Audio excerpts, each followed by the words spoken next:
people don't have today.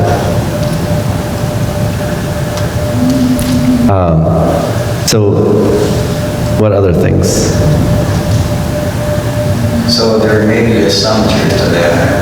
I'm tempted to raise one boy. And I do recall, especially through a window of years there, that it was a lot more trickier than raising girls. But we got through it. Yeah. And I think he did learn some stuff. It's just that he didn't show that he learned it until maybe later in life. Yeah. Seems like a pretty good dad. Yeah. Yeah. All your Oh, we're talking about Zach? Oh, we'll cut that out. Yeah, I mean, there were some struggles, in the younger years. Yeah, I certainly remember being young and foolish, and it's one of the hardest things. Douglas McLaughlin, does anyone here know Pastor McLaughlin? Pastor McLaughlin remembers me from when I was a freshman in Bible college, and I wish there was some way I could zap that out of his head. I'm so ashamed and embarrassed of especially my first year in college, and probably my second and third years too. Then I met Jennifer and things started to get a little bit better. But it was I don't want people to remember me like that. That's terrible. I was, the common word this day that's thrown around is I was just an idiot. And it wasn't pretty. The immaturity level was well, anyway, we won't go there. Pastor. To answer your original question, things that we can be doing in church to teach our children pedagogically, positively, is to present God in all of his glory and majesty, not cute it down. That is not to say that we don't present him simply so they can understand him. But we need to present him as he is, not as a caricature of himself, because we think children can't understand those glorious concepts. So there's a fine balance between making things simple for children to understand them, but in doing that, there can be a risk of making God almost cartoonish instead of glorious. The glorious was the word that Pastor used for the sake of the recording. So and that is a fine balance. Sometimes we might lean one way or the other, too far one way. We go so far one way that children don't understand what's happening, but then sometimes we can go the other direction as well and make God seem very small to them in trying to keep things simple. And granted, there's certainly a balance. I was raised in the Methodist church, and the message was always 20 minutes. Tops.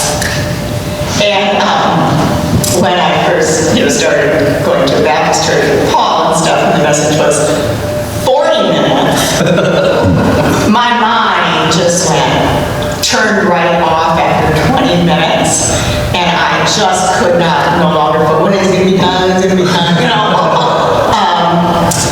For years, my mind just could not stay focused for 40 minutes.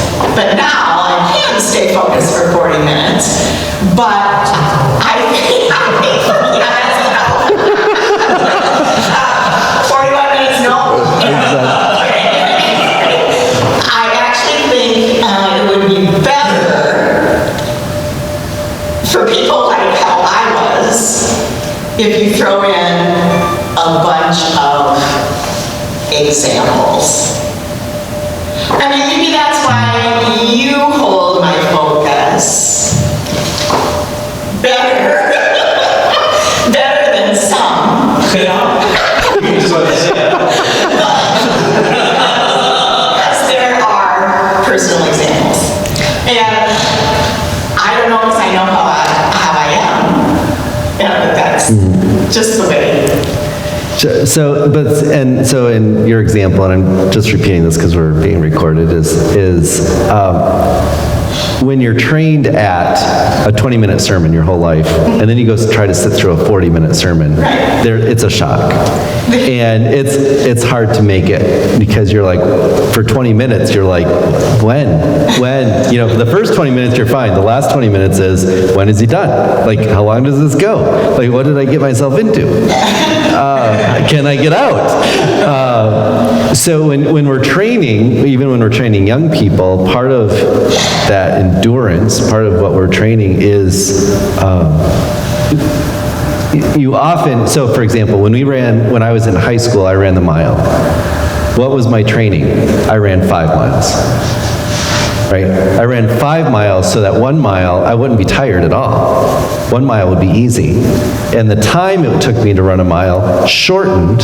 Why? Because I tried to run a mile faster? No, it's because I ran 5 miles.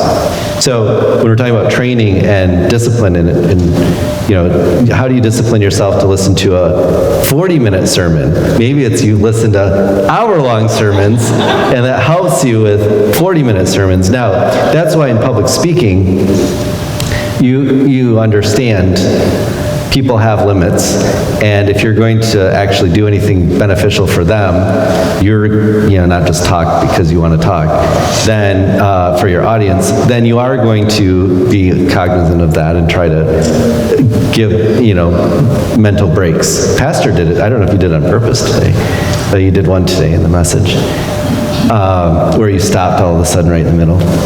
So there are times when, as public speaking goes, you work on that.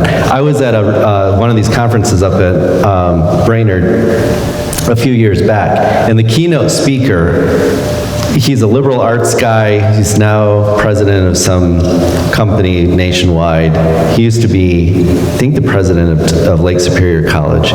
And he gave this fascinating presentation. And I was like glued to it because I was so interested in the subject matter. He spoke for 60 minutes. 60, 1 whole hour exactly. They gave him an hour, he took an hour, and he talked the entire time. Now, I've been through a lot of education. I've sat through classes that are far longer than 1 hour, right? Because you got a 3-hour-long class.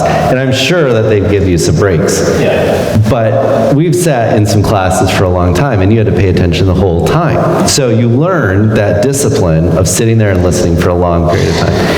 And it was interesting to see how quickly phones would come out, laptops would come out, people would stop listening, they would start working, and I don't know that he had much attention, the attention of many people after half an hour. But I was like, for a whole hour, I was just riveted. But then it dawned on me, most people aren't disciplined that way. So, I see that classes are letting out, but the point of this conversation, then we go that direction and say when we think about training our children and helping them through the maturing process, trying to get them to mature, we realize that God is doing the same thing with us. He's trying to train us to a Christian maturity so that when trials come, or should they come, we have the spiritual endurance to handle those things. Like the men and women that we saw in Hebrews 11, like what they had. This is what they had that helped them go through what they did by faith. And so we don't give up on that. So that is what we're after. And sometimes it's unpleasant. God is not disciplining us in that we did something wrong, but God rather is disciplining us so that we are prepared for what He has next for us, or might have next for us in our spiritual walk. So that's kind of the point of this paragraph. So any other questions or comments on that? All right. Doug, would you like to close this in prayer then? Heavenly Father, we thank you for this Sunday morning that we could be in your house and to hear messages that were prepared for us, and we just pray that we would have open and receptive hearts and be able to use these things throughout our lives. I pray that you would be with us through through this next week, we pray that we would look to you for guidance and these things we ask in thy name. Amen.